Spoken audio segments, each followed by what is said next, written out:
नमस्कार. तर अबीर गुलाल मालिकेच्या आजच्या भागात आपण पाहणार आहोत की देशमुखांच्या घरी इकडे प्रभाकर देशमुख हे श्रीवर ओरडून तिला म्हणत असतात की बंद कर तुझं नाटक, कशापायी इथे आलीस, तुला सांगितलं होतं ना माझ्या घरात पाय ठेवायचा नाही म्हणून.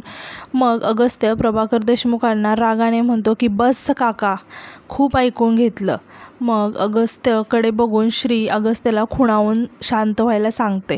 मग अगस्त्य शांततेत प्रभाकर देशमुख यांना म्हणतो की नाही, म्हणजे मागचं सगळं विसरून आपण नवीन सुरुवात करू शकतो आणि खरंच आम्हाला कोणी नाही बोलवलं, आम्ही स्वतःहून आलो आहे, प्लीज आज तरी नका रागावू तिच्यावर. आणि अगस्त्य शुभ्राकडे बघून म्हणतो की शुभ्रा काका मे बी तुझंच ऐकतील, तू सांग जरा एकदा. मग शुभ्रा नाईलाजाने प्रभाकर देशमुख यांना म्हणते की ऐका ना, या ना जेवायला. मग हे ऐकून प्रभाकर देशमुख खूप खुश होतात आणि म्हणतात की शुभ्रा तू आता म्हणतेस म्हणून, आता तू म्हणालीस ना की विहिरीत जीव दे, तर मी विहिरीत उडीसुद्धा टाकेल, त्यात काय एवढं. आणि तसंही उपाशी लोकांना माझ्या घरात खूपदा जेवण दिलं आहे, त्यात अजून एकदा देईन.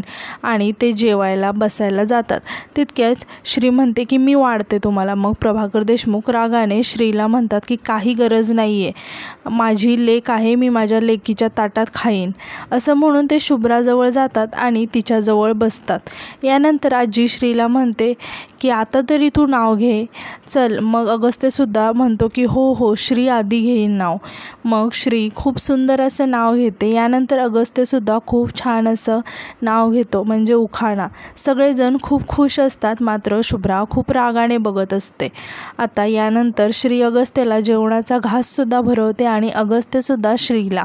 मग प्रभाकर देशमुख रागाने म्हणतात आता करायची का सुरुवात, नाही कौतुक सोहळा झाला असेल तर जेवायला सुरुवात करायची का. मग आजी म्हणते की हो हो करूया करूया. मग यानंतर सगळेजण जेवण करायला लागतात. मग जेवण झाल्यानंतर अगस्त्य हात धुण्यासाठी आतमध्ये जातो. त्यावेळेस साधनाताई श्रीलासुद्धा सांगतात की जा श्री, जावई बापूंना काय हवं नको ते बघ. मग श्रीसुद्धा अगस्त्यच्या पाठीपाठी जाते. हे बघून शुभ्रासुद्धा उठून तिथून निघून जायला लागते. हे बघून आजी शुभ्राला रागाने ओरडून म्हणतात की आधी ते ताट उचल आणि मग बाकीचे सगळे भांडे उचलून घासून घे, कुठे चाललीस तू. आणि म्हणतात की ते पण चांगली लकलकीत झाली पाहिजेत भांडी, नाहीतर रात्री सतरंजी पण देणार नाही झोपायला, मग झोप जमिनीवर. हे ऐकून शुभ्रा घाबरून जेव्हा भांड्यांकडे बघते आणि मनातल्या मनात स्वतःशीच म्हणते की ही एवढी भांडी मला घासायची आहेत. यानंतर प्रभाकर देशमुख साधनाताईंना म्हणतात की मला माठातलं थंड पाणी दे लवकर. मग साधनाताई जेव्हा पाणी आणायला जातात त्यानंतर प्रभाकर देशमुख आजीला विचारतात की आई कशासाठी माझ्या लाडूला एवढं बोलत असतेस ग, बघेल तेव्हा काही ना काहीतरी बोलत असतेस. तरीसुद्धा आजी प्रभाकर देशमुखांच्या बोलण्याकडे दुर्लक्ष करून शुभ्राला परत म्हणतात की ताटं उचल. मग शुभ्रा ताटांकडे बघून टेन्शनमध्ये येते. आता यानंतर आपण इकडे पाहतो की अगस्त्य विचार करत उभा राहिलेला असतो. शुभ्रा आणि त्याला शुभ्राने बोललेलं ते आठवत असतं की आय एम सॉरी अगस्त्य आणि श्री, की आम्हाला तुझं वेलकम नीट नाही करता आलं, कारण काय आहे की काही लोकांना ना माझं चांगलं झालेलं बघवत नाही. हे आठवून अगस्त्यला खूप टेन्शन येतं. आणि तितक्यात तिथे श्री येते आणि अगस्त्यला असं बघून ती म्हणते की काय रे, काय झालं, इथे का उभा आहेस तू. तर अगस्त्य म्हणतो की श्री तुला एक विचारू का. श्री म्हणते हो विचार ना. मग अगस्त्य श्रीला विचारतो की श्री मला खरंच एक प्रश्न पडला आहे, अगदी खरं सांगायचंस.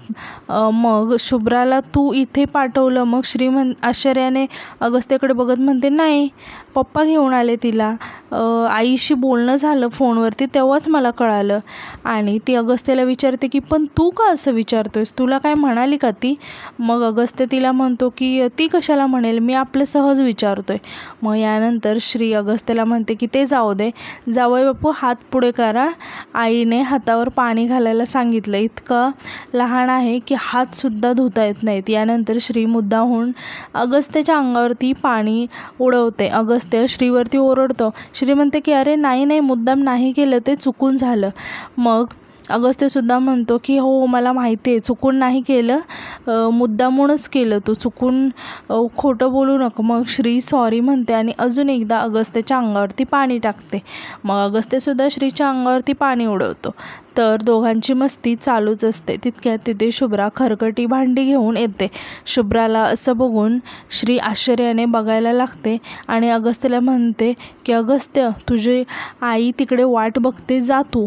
मग अगस्त्य तिथून निघून जातो. यानंतर शुभ्रा भांडी घेऊन येते आणि सगळी भांडी तिच्या हातातून खाली पडतात. शुभ्रा खूप टेन्शनमध्ये येते. हे सगळं श्री बघत असते. तर शुभ्रा भांडी घासायला बसते पण तिला काही जमत नाही. मग ते बघून श्री शुभ्राला म्हणते की शुभ्रा, आधी ती भांडी मिसळ आणि मग साबण लाव. यावर शुभ्रा रागाने श्रीला म्हणते की गप्प बस, तू का मला सांगणार? तू कोण आहेस? मी काय करायचं काय नको हे तू नको मला सांगू. आणि ती श्रीला म्हणते की आणि माझी ही सगळी अवस्था बघून तुला तर आनंदच होत असेल ना, तुझ्या मनात उकळ्या फुटत असतील. हे ऐकून श्री लगेच शुभ्रासोबत भांडी घासायला बसते आणि तिला म्हणते की असं अजिबात नाही आहे शुभ्रा. मात्र शुभ्रा रागाने श्रीच्या हातातील भांडे खेचते. मग श्री म्हणते की शुभ्रा, माझं आधी पण तेच मत होतं आणि आत्ताही तेच मत आहे की तुझं चांगलं व्हावं, तू नीट वागावीस असंच मला वाटतं. आणि अजूनही वेळ गेलेली नाही आहे.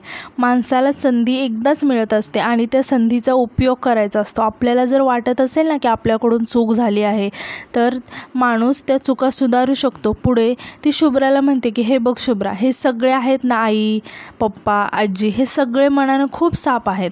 तू त्यांना थोडा जरी जीव लावलास ना तरी जीव ओवाळून टाकतील तुझ्यावर. मी आयुष्यभर पप्पांच्या प्रेमासाठी असुसले, पण ते पप्पा तुझ्यावरती किती प्रेम करतात अगं, केवढा जीव लावतात ते तुला. मी तुला म्हटलं होतं ना आधी की नशीब लागतं असा बाप मिळायला. मला अजूनही असं वाटतं तू विचार करावा. माणसं जर जपलीस ना तर बघ की तुझं आयुष्य कसं बदलून जातं. मग हे सगळं ऐकून शुभ्रा श्रीला म्हणते की झालं, तू काही ठेका घेतला आहेस का गं मला प्रवचन द्यायचा? आणि कोण आहेस तू मला हे सगळं सांगणारी? का सांगतेस तू मला हे सगळं? आहे ना तुझा प्लॅन सगळं झालं आहे ना तुझ्या मनासारखं? तुझं झालं ना प्लॅन सक्सेसफुल? घेतलंस ना माझ्या नशिबातलं सगळं हिसकावून? मग श्री म्हणते की असं नाही, कोणी कोणाच्या नशिबातलं हिसकावून नाही घेऊ शकत. यावर शुभ्रा म्हणते की पण तू तेच केलं आहेस श्री, माझ्या नशिबातलं सगळं हिसकावून घेतलं आहेस. आणि आज जी ही माझी अवस्था झाली आहे ना ती फक्त आणि फक्त तुझ्यामुळे झाली आहे. काय हवं आहे तुला अजून? का माझ्या पाठी लागली श्री? तू परत जर माझ्या वाट्याला आलीस ना तर मग श्री म्हणते की तर काय? रागाने शुभ्राला म्हणते की ही जर तरची भाषा ना माझ्यासोबत करायची नाही. आणि तुला जर वाटत असेल ना की मी आधीची श्री आहे, नाही, मी आधीची श्री आहे पण तुझ्यासोबत नाही. कारण आधी मला तू खूप चांगली वाटायची, एवढी मदत केलीस तू मला, पण तशी तू नाही आहेस. आणि तू काही केलंस तरी मी सहन करेल असं जर तुला वाटत असेल ना तर खूप गोड गैरसमज आहे तो तुझा. आणि एवढं सगळं सांगूनसुद्धा तुला वाकड्यात शिरायचंच असेल ना तर बघ, समजून जा. मग तितक्यात तिथे साधनाताई आणि अगस्त्य येतात. आणि साधनाताई श्रीला म्हणतात की श्री अगं इकडे ये. आणि ते श्रीला म्हणतात की मी काय म्हणते, तुम्ही दोघे आता कुलदेवीचं दर्शन घेऊन या. आणि त्या अगस्त्याला म्हणतात की जावई बापू, श्री माझ्या रक्ताची नसली तरी पोटच्या पोरीसारखी वाढवलं आहे तिला. या घराची लेक आहे ती, या घराचा भाग आहे. माझ्या इच्छेसाठी तरी जाऊन या. मग अगस्त्य म्हणतो की हो नक्की जाऊ आम्ही. आणि ते दोघंजण साधनाताईंचा आशीर्वाद घेतात. इकडे आपण पाहतो की आजी गाडीजवळ उभ्या असतात आणि म्हणत असतात की कोणालाही त्या गाडीला हात लावू देत नसतात आणि म्हणतात की बाजूला व्हा, माझ्या गाडीला अजिबात हात लावायचा नाही, आमची गाडी आहे, माझ्या नातीची गाडी आहे. आणि त्या गाडीचा दरवाजा उघडायला लागतात पण त्यांना दरवाजा काही उघडत नाही. तितक्यात अगस्त्य आणि श्री तिथे येतात. अगस्त्य आजीला म्हणतो की आजी असं नाही ते ओपन होत. आणि अगस्त्य आजीला गाडीचा दरवाजा उघडून देतो. आजी आनंदाने गाडीत जाऊन बसते. इकडे साधनाताई श्रीला म्हणतात की श्री स्वतःची काळजी घे आणि जावई बापूंची सुद्धा. आणि जाता जाता तेवढं कुलदेवीला जाऊन या बाळा. मग श्री साधनाताईला म्हणते की तू सुद्धा काळजी घे आणि काही लागलं तर फोन कर. आणि यानंतर श्री सरूलासुद्धा जाऊन भेटते आणि मग सरूसुद्धा म्हणते की काळजी घे स्वतःची आणि अधूनमधून येत राहा इकडे, आणि तिकडे गेली म्हणजे आम्हाला विसरू नकोस. आता इकडे आजी गाडीमध्ये गॉगल वगैरे घालून बसलेले असतात आणि मग श्री आजीला हाक मारते की आजी, आजी इकडे कुठे काय करतेस, इकडे बघ. आजी श्रीकडे बघत म्हणते की कुठे आहेस तू श्री, मला काहीच दिसत नाही आहे. मग अगस्त्य हसत हसत म्हणतो की आहे इथेच आहे, आधी तो गॉगल काढ म्हणजे दिसेल. आणि म्हणतात की छान ॲक्टिंग जमते हां. मग सगळेजण हसायला लागतात. त्यानंतर आजी गाडीतून बाहेर येतात आणि आजी बाहेर येऊन श्रीचं कौतुक करायला लागतात की किती गुणाची आहे ग माझी बाय.